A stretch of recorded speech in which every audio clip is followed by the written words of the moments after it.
Imagine a dinosaur, maybe no bigger than a large dog, roaming around ancient Mongolia. Okay. But here's the twist. Its teeth were, well, surprisingly smooth. Not like the jagged ones you usually see on meat eaters. Huh. Interesting. And get this, fossilized babies, tiny ones, were found in the nest of a completely different dinosaur type. Wow. Okay. That sounds like a puzzle. Right? So, let's unpack this. Welcome to the deep dive. Today, we're heading way back to the Late Cretaceous to explore the really fascinating world of Byronosaurus. Yeah, and our goal here for you listening is really to give you a solid grasp of what we know about Byronosaurus. Mhm. Everything from, its first discovery in the Gobi Desert, which is just packed with fossils, to the ongoing scientific chats about how it lived. So we'll be looking at the actual dig reports. Exactly. The original reports, the paper where it got its name, and the more detailed study since then. Mm, We want to bring you the key stuff without getting lost in, super technical terms. great. So where does the story begin? How did we first even find out about this dinosaur? Well, it kicks off in 1993. There was an expedition, American Museum of Natural History, out in the Gobi Desert. Right, the Gobi, famous spot. Definitely. And at this specific site, Uka Tolgod, known for amazing fossils, a team member, Michael Novacek, he found this partial skeleton, small theropod. Just stumbled upon it. Well, maybe not stumbled, Yeah. but yeah, found it there. They kept digging around there for the next couple of years, 94, 95. They even published a drawing of it pretty early on in 94. Okay, so one discovery. Was that it? Actually, no. What's interesting is a few years later, 1996, another piece popped up, Where? Same place? close by. About 5 miles away, maybe 8 kilometers, at a place called Bowler's Hill, they found a fossil skull there. Ah, so multiple finds. Yep. And these early finds, they really formed the foundation for understanding Byronosaurus. And then it got its official name. Right. In 2000, it became Byronosaurus jaffe. That was work by Mark Norell, Peter Makovicki, and James Clark. Jaffe. Any story behind that? Yeah, it's actually a nice tribute. It honors Byron Jaffe. His family had supported the paleontology work, the expeditions that found these fossils. Oh, that's cool. Shows how science happens, right? Yeah. Team effort, support. Absolutely. And that first skeleton, the main one, they based the description on, we call it the holotype, IGM 100983. That was quite something. What did it include? It had parts of the skull, the lower jaws, some vertebrae, neck, back bits of ribs, tailbones, and even some leg and toe bones. Wow, quite a bit to work with. Definitely. Right. And the skull they found later, IGM 100984, that became the paratype. Sort of a backup reference. Okay. Though only the snout part was preserved on that one. But importantly, both of these, the holotype and paratype, they were adults. Gotcha. Adult. So we know how it was found, how it was named. What did it actually, look Yeah. like? Size-wise. Okay, picture something maybe 1.5 to 2 meters long. Like 5 to 6.5 feet. Yeah, about that. Maybe half a meter tall at the hip, so kind of knee-high on an average adult. Not huge then. No, not at all. Weight estimates vary a bit, maybe 4 to 20 kilograms. Like a fox terrier up to maybe a small sheep. Somewhere in that range. Pretty much, yeah. Okay, but you mentioned something weird about the teeth earlier. Ah, yes. This is where Byronosaurus gets really interesting. Mhm. Most Troodontids, its family group, have serrated teeth. Like tiny steak knives. For slicing meat, right. Exactly. But Byronosaurus, it seems like its teeth didn't have those serrations. They were smooth. Smooth teeth. Yeah. On a theropod. Yeah. It's unusual. It shares this trait with another one called Zixiosaurus. Some scientists think, well, maybe this was the original condition for the group, a primitive feature. Huh. So that little detail, smooth teeth, could mean a lot about its lifestyle, its evolution. Precisely. It's a key piece of the puzzle. A small detail with potentially big implications. Smooth teeth. Definitely makes you wonder, did the skull tell us anything else interesting? It did. Some later work back in 2003 showed it had a pneumatized snout. Pneumatize. Like air pockets. Yeah, kind of like birds have hollow spaces in their bones. These were sinuses, air-filled spaces, in the maxilla, the upper jawbone. What would that do? Make the skull lighter. Lighter, yeah, probably. Maybe something to do with breathing too, or even making sounds. We're not totally sure. Okay.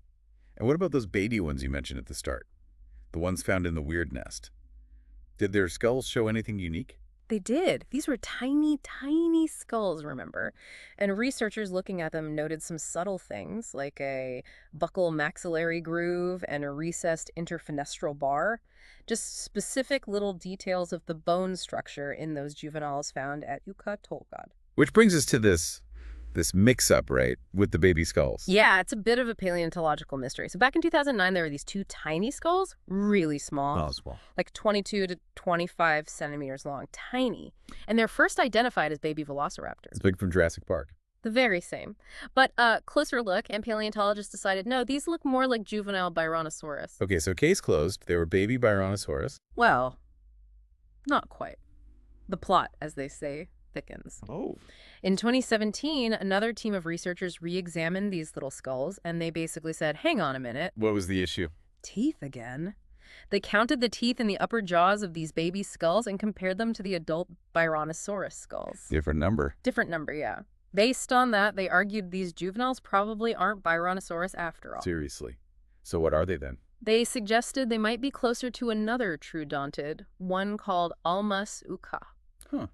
So the identity of those famous baby skulls is still kind of up in the air. It seems so. It's a great example of how science works, you know. Yeah. New evidence comes along, we reevaluate, interpretations change, it's not always neat and tidy. Definitely keeps things interesting. Okay, so we have a picture of what it looked like, some debate about the juveniles. Where does Byronosaurus fit in the big dinosaur family tree, taxonomically speaking? Right. So, big picture.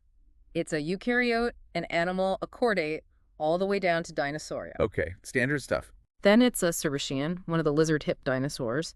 Then a theropod, that's the group with most of the meat eaters and birds. And within theropods. It belongs to the family Troodontidae. That's its close family group. Within that, maybe the subfamily Troodontidae, and then the genus Byronosaurus and the species Byronosaurus jaffe. Currently, that's the only species in the genus. Troodontidae. Okay, so how does it relate to the other Troodontids? Who are its closest cousins? Good question. There was a big analysis, a cladogram that's like an evolutionary family tree published in 2017. And what did it show? It placed Byronosaurus really close to another one called Zixiosaurus hainanensis. They look like sister taxa. Meaning they're each other's closest known relatives. Exactly. They share a more recent common ancestor with each other than with any other known Troodontid. And where do they sit overall in the Troodontidae family? Early. Right. Kind of in the middle, but leaning towards the earlier branches. That cladogram showed it branching off before guys like Almasuka, Ginfingopteryx, Meilong, and definitely before the later ones like Troodon itself or Zanabazar. It helps map out how this group evolved. Okay, that makes sense. We're getting a clearer picture of its place. But now the really juicy stuff. How did it live? Let's talk diet. The usual idea for Troodontids is fast, smart predators, right? That's been the standard view, yeah. Based on things like their relatively big brains, maybe good binocular vision, those grasping hands, and of course that famous sickle claw on the foot. The Kaler claw. Right.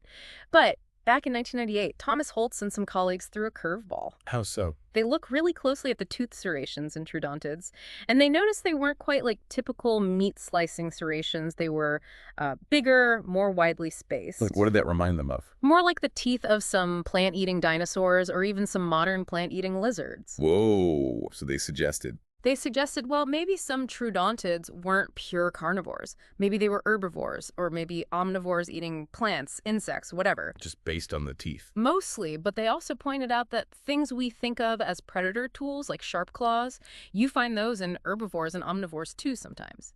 So you can't just assume based on one feature. That's a really good point. Yeah. So the sickle claw wasn't necessarily for slashing prey? It might not have been its only use or even its primary use in all Troodontids. It was a major rethink for sure. But did everyone agree? Was that the new consensus? Oh, definitely not.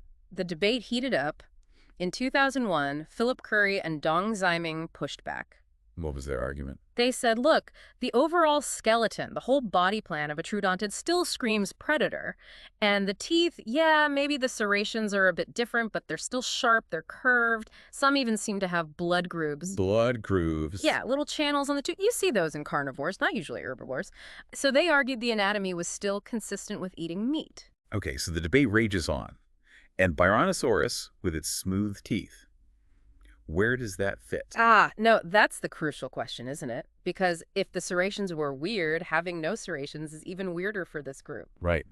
So in 2010, Liu and colleagues suggested that this very lack of serrations in Byronosaurus and a few other early Troodontids might really point towards a diet shift. Away from meat. Away from slicing meat, at least. Hmm. Maybe they focused on softer food insects, eggs, fruit, maybe some plants, things you don't need serrations for.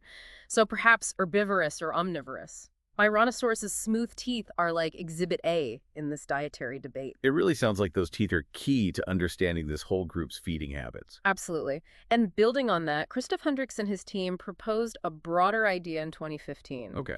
They suggested maybe the early, more basal Troodontids, the ones like Byronosaurus with smooth teeth, maybe they were mostly herbivores. And the later ones? The later, more derived ones, the ones that did have serrated teeth, maybe they were the carnivores or omnivores. So like an evolutionary trend within the family, starting with plants, moving towards meat, or a mix. That's the hypothesis, yeah. A potential dietary evolution playing out across the Troodontid lineage. It's a fascinating idea. By a whole family experimenting with different menus.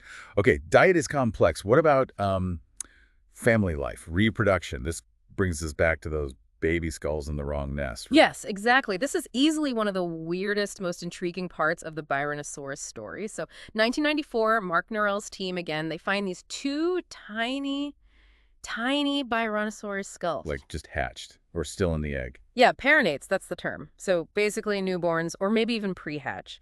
And they're found inside a nest full of oviraptorid eggs. Oviraptorid, like the egg thief dinosaurs. Well, that name's a bit misleading, but yes, that group. And they knew it was an oviraptorid nest because one of the eggs actually had an oviraptorid embryo inside. No way. Definitive proof. Absolutely. And get this, there were tiny bits of eggshell stuck to the little Byronosaurus skulls. That's just bizarre. Baby Byronosaurus skulls covered in eggshell in an oviraptorid nest. What on earth was going on? My head's spinning with possibilities. Mine too. And initially, researchers were scratching their heads as well. Was it prey? Did the oviraptorid bring them back? Or were the baby Byronosaurs trying to eat the oviraptorid eggs or hatchlings? That was another thought. Or maybe, nest parasitism. Like a cuckoo bird, did a Byronosaurus sneak its eggs into the oviraptorid nest? Prehistoric cuckoos, that's Mhm. dramatic. But probably not the case. Seems unlikely, yeah. Those early ideas have mostly been set aside. By 2011, Mark Norell himself offered a more, mundane, but probably more likely explanation. Okay, what's the leading theory now? It's helped by the fact that they found a different Troodontid nest nearby a few years before. The idea is the Byronosaurus nest was probably just slightly uphill from the oviraptorid nest. Uphill. So imagine a heavy rain, some water runoff, ancient drainage patterns. These tiny, incredibly light baby skulls could have simply washed downhill from their own nest and ended up settling inside the oviraptorid nest downslope. Ah, okay. Prehistoric plumbing, not parental confusion? Pretty much. It's a case of being fossilized in an unusual spot due to environmental factors. Norell is apparently working on a paper with more detail, so maybe we'll learn even more soon. So probably no cross-species adoption then. Bummer. Just bad luck, or I guess good luck for fossilization. Seems that way. And yeah, nest parasitism is considered dubious. Plus, remember how some scientists now doubt those juveniles are even Byronosaurus? That adds another layer of complexity. Right, the tooth count issue. Yep. Okay. Do we know anything about actual Byronosaurus nests or eggs separate from this weird incident? We do have some clues, yeah. We know Troodontids, including likely Byronosaurus, did things differently than the oviraptorids. How so? Oviraptorids, like Psittacipiti, often laid their eggs in pairs, arranged in a ring. Troodontids seem to have laid unpaired eggs. And how did they place them? They seem to have buried them partially in the ground, standing almost vertically, with the rounder end pointing up. Only a small part would stick out above the sediment. Quite a different nesting strategy. Huh. Very specific. So, putting it all together, from those really weird smooth teeth to the mystery of the babies in the wrong nest, Byronosaurus is definitely a captivating puzzle. It really is. That's just a recap for everyone. Discovered in the Gobi, named partly to honor expedition supporters, then this big question mark over its diet because of the unserrated teeth. Right, challenging that standard predator image. And that incredibly strange find of the juvenile skulls in the oviraptorid nest, which looks like it was probably just ancient water flow, not, dinosaur drama. Although the drama makes for a better story. But yeah, hydrology seems more likely. What this really shows, I think, is how one little detail, like tiny bumps or no bumps on teeth, can totally shift how we see a whole group of animals and their place in the ecosystem. Absolutely. And that chance discovery of the baby skulls, however they got there, it just highlights how fossils can give us these amazing, sometimes confusing glimpses into ancient life, ancient behaviors, ancient environments. It really makes you wonder, doesn't it? What other incredible details, what other surprises are still locked away in the rocks out there, waiting for someone to find them and maybe rewrite the story all over again? There's definitely more to discover. That's the exciting part of paleontology. Well, thanks for digging into the world of Byronosaurus with us today on this deep dive. Until next time, keep thinking, keep exploring.